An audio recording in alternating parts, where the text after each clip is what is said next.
Take a look at almost any photograph from America in the 1970s. A beach, a shopping mall, a neighborhood picnic, a school playground. Notice something unusual? Almost nobody is overweight. Not just a few people, most people. The fathers, the mothers, the grandparents, the teenagers, even the children. Yet these people weren't counting calories. They weren't tracking protein. They weren't carrying water bottles everywhere. They weren't following fitness influencers. So what was different? What secret did they know that we don't? The surprising answer is, they didn't know a secret. They simply lived in a completely different world.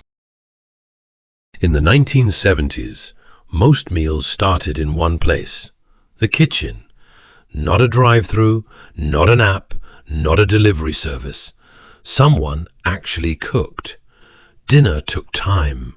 Vegetables had to be chopped. Meat had to be prepared. The meal didn't magically appear in 15 minutes.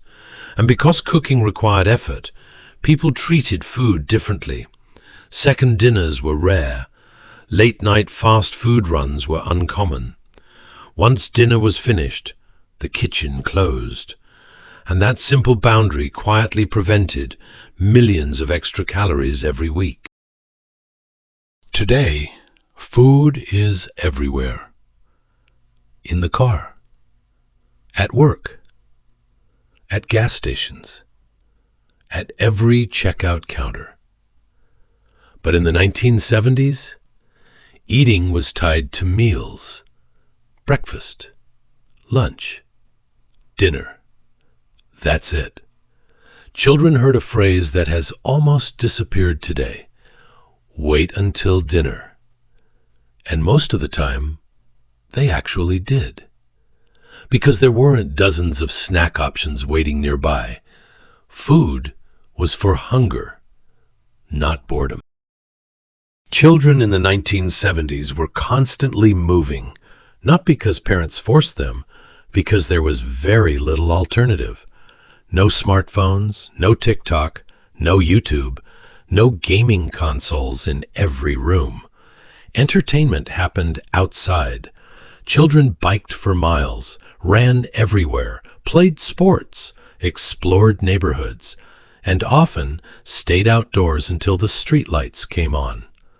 Without realizing it, they burned thousands of calories every week, not through exercise, through life.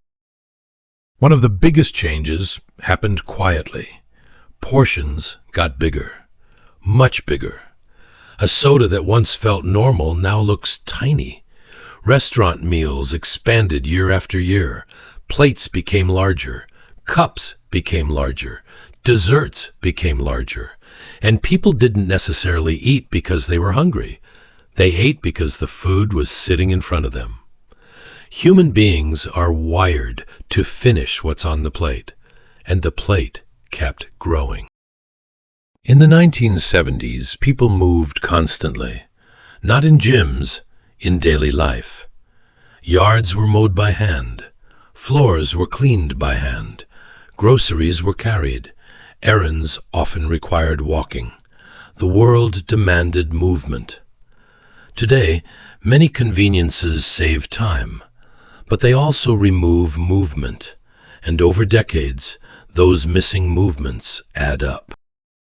Fast food existed, McDonald's existed, Burger King existed, but they were treats, not routines. Families might visit once or twice a month, not several times a week. The experience felt special, and because it was special, it stayed balanced. The problem wasn't fast food itself.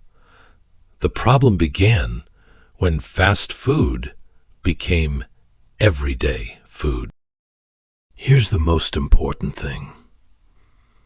People in the 1970s were not healthier because they were stronger, not because they had more discipline, not because they cared more. They simply lived inside a system that made healthy behavior easier.